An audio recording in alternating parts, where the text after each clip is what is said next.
आगमन। एक ऑफिस में अचानक गोलियों की आवाज़ सुनाई देती है। एक महिला पलटकर देखती है तो पता चलता है कि ये आवाज़ बॉस के ऑफिस से आ रही है। वो दौड़कर अंदर जाती है और देखती है कि एक छात्र ने बॉस को गोली मार दी है जो ऑफिस घूमने आया था। एक हफ्ता बीत चुका है और कंपनी का काम ठप पड़ा है। कर्मचारियों को सैलरी नहीं मिली है और जो आखिरी दो कर्मचारी छोटा सुंदर शाओ शुआई और छोटी सुंदर शाओ में बचे हैं, वे भी दूसरी नौकरी ढूंढने की सोच रहे हैं। तभी एक अजीब आदमी कंपनी में आता है और कहता है कि उसे बॉस से बिजनेस की बात करनी है। छोटी सुंदर सोचती है कि उसे बॉस के मरने की खबर नहीं है, इसलिए वो उसे शालीनता से जाने के लिए कहती है। लेकिन छोटा सुंदर उसे टोकता है और समझाता है कि बॉस ने किसी को नहीं मारा बल्कि उसे एक छात्र ने मारा है। वो आदमी इस बात पर ध्यान नहीं देता और सीढ़ियों की तरफ चला जाता है, फिर अचानक रुक जाता है। छोटा सुंदर उसकी मदद करने के लिए उसका बैग उठाता है। आदमी कहता है कि उसे सीढ़ियां चढ़ना पसंद नहीं है और वो छोटे सुंदर का सहारा लेकर ऊपर जाने लगता है। छोटी सुंदर को कुछ गड़बड़ लगती है तो वो उनके पीछे जाती है और उससे पूछती है कि उसे ऊपर क्या काम है। आदमी गोलमोल जवाब देता है और कहता है कि बॉस ने मरने से पहले उससे एक कॉन्ट्रैक्ट साइन किया था जिसके तहत वो अब कंपनी का मालिक है। फिर वो छोटी सुंदर को अनदेखा करके बॉस के ऑफिस के दरवाजे पर लगी सील फाड़ देता है और अंदर चला जाता है। वो पर्दे हटाने लगता है तो छोटा सुंदर उसे बताता है कि कंपनी बंद है और कोई काम नहीं हो रहा। आदमी सारे पर्दे हटाता है और उन्हें कहता है कि कल सुबह 9 बजे सभी कर्मचारियों को मीटिंग में बुलाओ।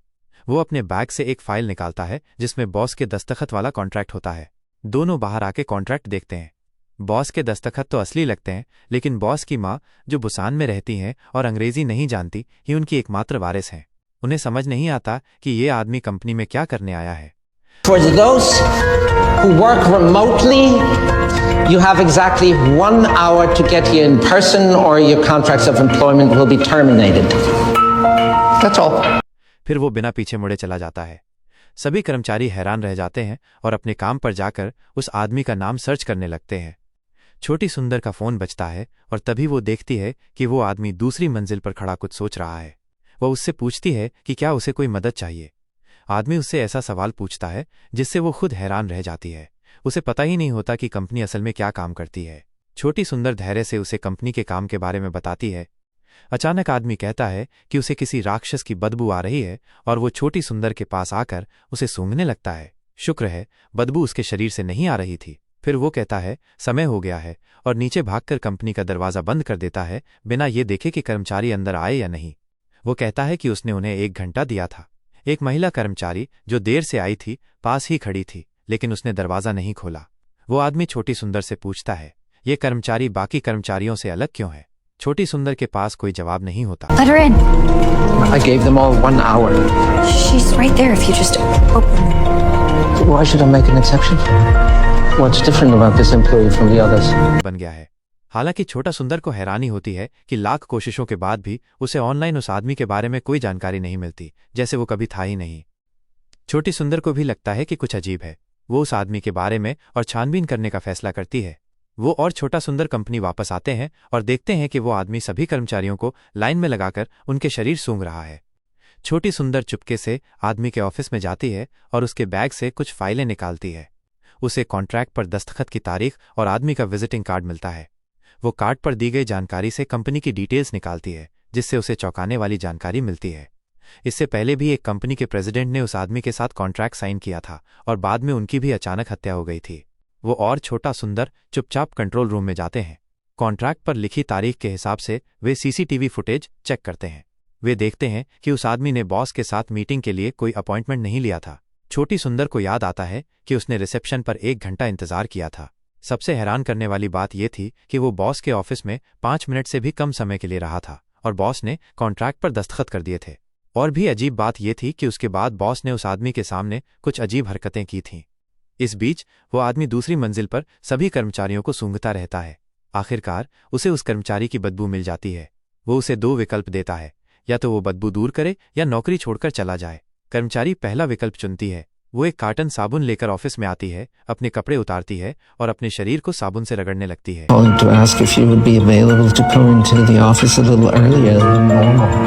उस आदमी पाटोव को लगता है कि कोई इमरजेंसी है और वो तुरंत फोन उठाता है।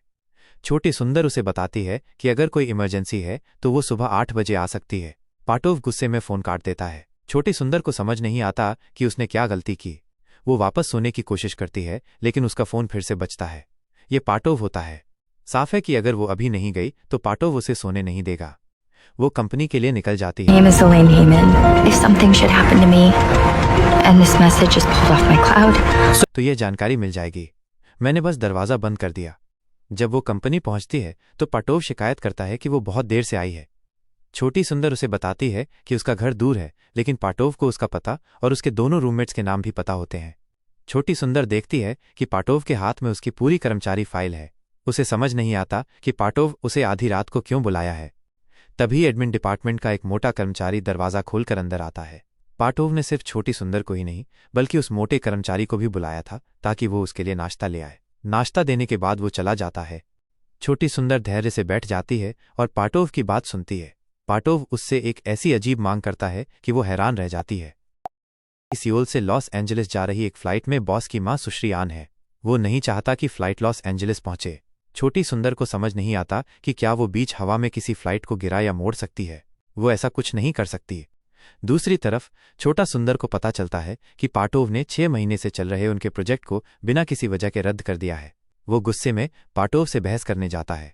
छोटी सुंदर उसे बीच में रोकती है और उसे सुश्री आन के आने की खबर देती है। इससे छोटा सुंदर में फिर से उम्मीद जग जाती है और वो नौकरी छोड़ने का फैसला बदल देता है। एक बुजुर्ग कोरियाई महिला कंपनी में आती है। वो रिसेप्शनिस्ट से कोरियन में कुछ कहती है, लेकिन रिसेप्शनिस्ट को कुछ समझ नहीं आता। तभी छोटी सुंदर उस महिला सुश्री आन को देखती है और उन्हें रिसेप्शन एरिया में ले आती है। पाटोव अपने ऑफिस से बाहर आता है और सभी को हॉल में बुलाता है। वो सुश्री आन का स्वागत करता है और फ्लुएंट कोरियन में 저희가 당신의 아픔을 휘소트리겠습니다. इस बीच छोटी सुंदर एडमिन डिपार्टमेंट के मोटे कर्मचारी के पास आती है और उसे कंपनी के नियमों के अनुसार सुश्री आन के लिए एक होटल बुक करने को कहती है। जब पाटोव सुश्री आन को लेकर निकलता है तो रिसेप्शनिस्ट होटल का पता उसे देती है, लेकिन छोटी सुंदर को तब झटका लगता है जब वो शाम को छोटा सुंदर से मिलती है और देखती है कि वो उस सीसीटीवी फुटेज की कॉपी कर रहा है जिसमें पाटोव बॉस को घुटनों पर बैठने के लिए कह रहा है। छोटी सुंदर उसे रोकना चाहती है, लेकिन छोटा सुंदर फुटेज सुश्री आन को देने के लिए तैयार है ताकि वो पाटोव को कंपनी से निकाल दे। वो कहता है कि अगर ऐसा नहीं हुआ तो वो कल नौकरी छोड़ देगा। छोटी सुंदर को छोटा सुंदर का फैसला सही लगता है। वो खुद वीडियो सुश्री आन को देने जाती है, लेकिन जब वो बुक किए गए होटल में जाकर सुश्री आन के कमरे का नंबर पूछती है तो उसे पता चलता है कि पाटोव उन्हें वहां लेकर ही नहीं गया। वो पाटोव को फोन करती है और कहती है कि वो सभी कर्मचारियों की तरफ से सुश्री आन को फूल देना चाहती है, इसलिए उसे उनका कमरा नंबर चाहिए। पाटोव बताता है कि सुश्री आन ने खुद ही कहीं और रहने का फैसला किया है। छोटी सुंदर को कुछ गड़बड़ लगती है और वो पाटोव से पूछती है कि सुश्री आन को कहाँ उतारा था। पाटोव को बस इतना याद है कि वहां एक हंस के आकार की नाव थी। छोटी सुंदर को पास के एक पार्क का ध्यान आता है। वो तुरंत वहां जाती है और राहगीरों से सुश्री आन के बारे में पूछती है, लेकिन उसे कुछ नहीं मिलता।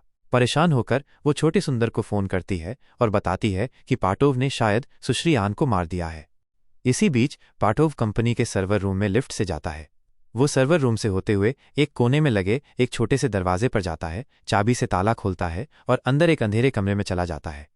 छोटा सुंदर जो दूसरी मंजिल पर खड़ा पाटोव को देख रहा था कि दिमाग में एक शानदार आइडिया आता है। वो अपनी सीट पर वापस जाकर हिसाब लगाता है कि कितना वजन पड़ने पर ऊपर का शीशा टूटेगा और पाटोव नीचे गिर जाएगा। वो इसके लिए एक गेम बनाता है और उसकी टेस्टिंग करने लगता है। तभी अचानक पाटोव पीछे से आता है और उसके गेम की तारीफ करती है। पाटोव को याद आता है कि यहाँ ड्रेस कोड है। वो छोटे सुंदर को पास के एक चेंजिंग रूम में ले जाता है जहां वो सूट पहनता है और फिर वे क्लब में जाते हैं। अंदर बहुत से सुंदर लोग होते हैं। पाटोव छोटे सुंदर को अकेला छोड़कर अपने दोस्तों से मिलने जाता है। छोटा सुंदर, जो ऐसा माहौल पहले कभी नहीं देखा था, बार में जाके एक ड्रिंक ऑर्डर करता है। तभी वो देखता है कि एक महिला उसे देखकर मुस्कुरा रही है। छोटा सुंदर 2 ड्रिंक लेता है और उसके पास जाकर बैठ जाता है। वो देखता है कि महिला की ठुड्डी नकली है और उसका एक हाथ भी नकली है। तभी This is my dear friend Craig. Hey, Milan. I'm Craig. है और बाथरूम में जाकर छोटी सुंदर को फोन करता है। वो पूछता है कि क्या पाटोव ने पहले किसी प्रोस्थेटिक कंपनी के लिए काम किया है, क्योंकि उसे लगता है कि मीरा का प्रोस्थेटिक हाथ पाटोव ने ही दिया है। जब वो बाहर आता है तो मीरा पाटोव के पास नहीं होती बल्कि किसी और के साथ बातें कर रही होती है। छोटा सुंदर तब देखता है कि मीरा का एक पैर भी नकली है। तभी पाटोव को दूर से एक आदमी इशारा करता है। पाटोव छोटे सुंदर को बताता है कि उसे दोस्त की मदद करने जाना है और पूछता है कि क्या वो उसके साथ चलेगा। छोटा सुंदर अपनी ड्रिंक एक ही घूंट में पी लेता है। वो देखता है कि जो ड्रिंक पहले नीले रंग की थी अब लाल हो गई है। उसे पता चल जाता है कि ड्रिंक में कुछ मिलाया गया है। फिर भी वो पाटोव के साथ They're coming back. Right up front. I sent the driver home. वे पाटोव की कार में बैठते हैं। छोटा सुंदर को कुछ समझ नहीं आता कि क्या हो रहा है। तभी कुछ बॉडीगार्ड एक बैग जिसके अंदर कोई जिंदा इंसान है उनकी गाड़ी में फेंक देते हैं। छोटा सुंदर घबराकर पाटोव से उसे उतारने के लिए कहता है, लेकिन पाटोव गाड़ी भगाना शुरू कर देता है बिना उसकी परवाह किए। छोटा सुंदर को घबराहट होने लगती है, उसे सांस लेने में दिक्कत होती है, उसका चेहरा लाल हो जाता है और उसकी आंखों से आंसू बहने लगते हैं। पाटोव समय पर खिड़की खोलता है जिससे छोटा सुंदर को थोड़ा होश आता है।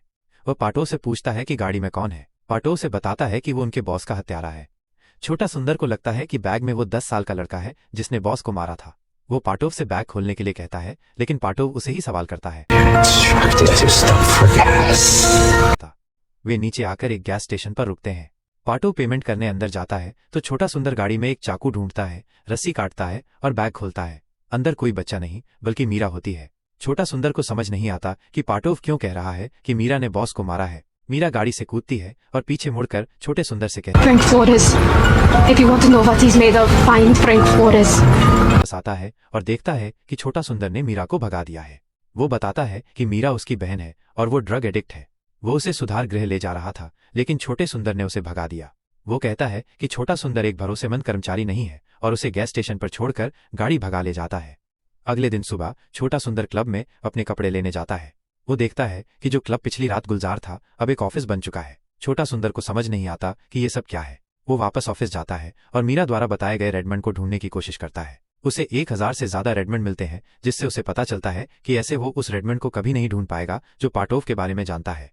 इसलिए छोटा सुंदर पाटोव के ऑफिस में जाता है। वो पाटोव को गेम खेलने के बहाने उसके फोन में हैकिंग सॉफ्टवेयर इंस्टॉल करता है।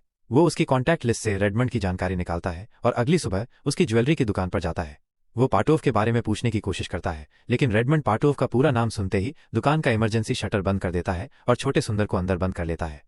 छोटा सुंदर को समझ नहीं आता कि क्या हो रहा है। वो बताता है कि उसका कोई बुरा इरादा नहीं है। रेडमंड अजीब तरीके तक रेडमंड छोटे सुंदर को अपनी वर्कशॉप में ले जाता है और पाटोव के बारे में अपनी कहानी बताता है। करीब 10 साल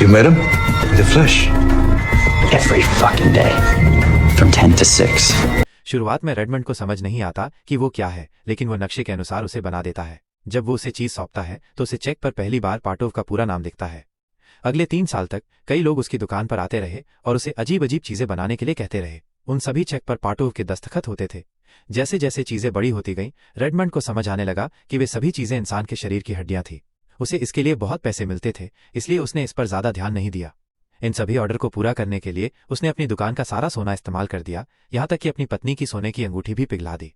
आखिर में उसने सोने की खोपड़ी बनाकर अपना 205वां ऑर्डर पूरा किया। इसके बाद वे लोग कभी वापस नहीं आए, लेकिन तभी से उसके आसपास के लोग मरने लगे। आखिरकार वो अकेला रह गया। रेडमंड को लगता है कि सोने की हड्डियां पाटोव के शरीर के अंदर हैं। छोटा सुंदर को तब समझ आता है कि पाटोव शीशे के फर्श पर चलने से क्यों डरता है। जब वो रेडमंड को अलविदा कहने वाला होता है तो कुछ नकाबपोश लोग दुकान में घुस जाते हैं और छोटे सुंदर को खींचकर अंदर ले जाते हैं। वे दुकान में तोड़फोड़ करने लगते हैं। तभी रेडमंड एक बड़ी बंदूक लेकर आता है और बिना सोचे समझे उन सभी लुटेरों को मार देता है, जिससे छोटा सुंदर की जान बच जाती है। छोटा सुंदर तुरंत ऑफिस वापस जाता है, गेम रूम से एक खिलौने का हथौड़ा उठाता है और दूसरी मंजिल पर पाटोव से बहस करने लगता है। छोटा सुंदर को यकीन है कि लुटेरों को पाटोव ने भेजा था। वो पाटोव की बात नहीं मानता और उसके पैर के नीचे फर्श पर जोर से हथौड़ा मारता है। तभी